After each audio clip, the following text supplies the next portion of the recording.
न ये साबित हुआ कि मालेगांव ब्लास्ट के लिए लाई गई बाइक साध्वी प्रज्ञा की थी, न ये कि आरडीएक्स कर्नल पुरोहित लेकर आए थे। जांच एजेंसियां और सरकार इस मामले में फेल साबित हुई हैं, लिहाजा ये अदालत पर्याप्त सबूतों के अभाव में बेनिफिट ऑफ डाउट देते हुए साध्वी प्रज्ञा और बाकी सभी आरोपियों को बाइज्जत बरी करती है। महाराष्ट्र के मालेगांव ब्लास्ट मामले में ये फैसला सुनाया एनआईए स्पेशल कोर्ट ने, जिसके बाद इस केस से जुड़े 7 आरोपी पूर्व भाजपा सांसद साध्वी प्रज्ञा ठाकुर, कर्नल प्रसाद पुरोहित, रमेश उपाध्याय, अजय राहीकर, सुधाकर चतुर्वेदी, समीर कुलकर्णी और सुधाकर धर्मवेदी को बरी कर दिया गया है। वहीं दूसरी ओर ब्लास्ट का शिकार हुए पीड़ितों के वकील शाहिद नवीन अंसारी ने कहा है कि वो लोग एनआईए कोर्ट के इस फैसले के खिलाफ अब हाई कोर्ट में अपील करेंगे। आपको बता दें कि अब से 17 साल पहले मालेगांव में 29 सितंबर 2008 को धमाका हुआ था, जिसमें 6 लोग मारे गए थे और करीब 100 लोग घायल हुए थे। 17 साल बाद आए इस केस के फैसले में जज ए.के. लाहोटी ने कहा है कि जांच एजेंसियां दोषियों पर आरोप साबित नहीं कर पाई हैं, ऐसे में उन्हें संदेह का लाभ मिलना चाहिए। जज लाहोटी ने कहा कि धमाका तो हुआ था, लेकिन ये साबित नहीं हो सका है कि बम मोटरसाइकिल में ही रखा था। ये भी साबित नहीं हुआ कि मोटरसाइकिल साध्वी प्रज्ञा के नाम पर ही थी और ये भी साबित नहीं हुआ कि कर्नल प्रसाद पुरोहित ने बम बनाया था। केस का फैसला पहले 8 मई 2025 को आने वाला था, लेकिन फिर कोर्ट ने इसे 31 जुलाई तक के लिए सुरक्षित कर लिया था। मालेगांव ब्लास्ट केस की शुरुआती जांच महाराष्ट्र एटीएस ने की थी। 2011 में केस एनआईए को सौंपा गया। एनआईए ने 2016 में चार्जशीट फाइल की और केस में अब तक 3 जांच एजेंसियां और 4 जज बदल चुके हैं।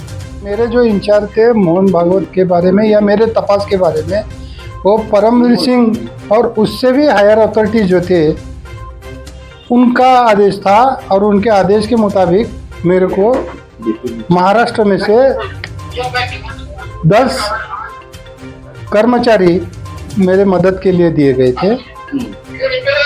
सर्विस सीक्रेट फंड में से मेरे को पैसा दिया गया था।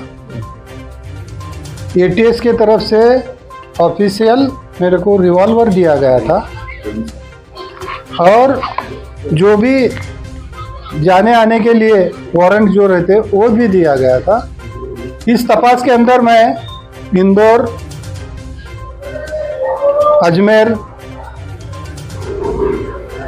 नागपुर, बेलगांव, गोकाक वगैरह ठिकान जाके मैंने तपास किया। ये तपास करते वक्त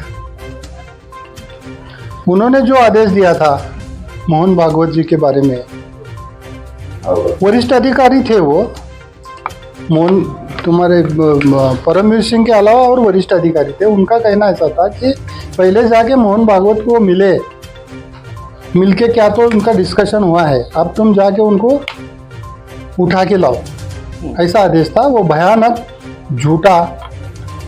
झूठे जो तब उस एक कंसेप्ट निकल के आया था तब, भगवा आतंकवाद के नाम पे ये तपास चल रहा था। तपास जो करना चाहिए वो नहीं हुआ। भगवा आतंकवाद, हिरवा आतंकवाद, ये था, ये गलत था, झूठ था।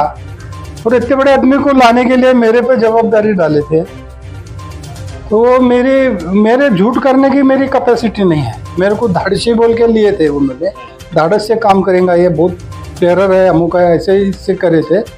तो मैंने जाके नागपुर में बहुत दिन तक रुका मैं। अच्छा, मगर वो काम नहीं किया मैं। क्यों आपके? नहीं, वो झूठ काम है तो क्यों का सवाल ही नहीं आता। झूठा काम है और ये कहीं तो भी अगर मैं लाता तो आज मेरी हालत क्या होती थी। मैं झूठ काम करता तो आज उससे बुरी हालत थी। मैं ये काम नहीं किया, इस वजह से मेरे पे झूठा गुना दाखिल हो गया एक, और उसके अंदर मेरे को अरेस्ट किया गया, अरेस्ट करके जेल में डाला गया। फिर मेरे पे चार्जशीट दाखिल हो गया।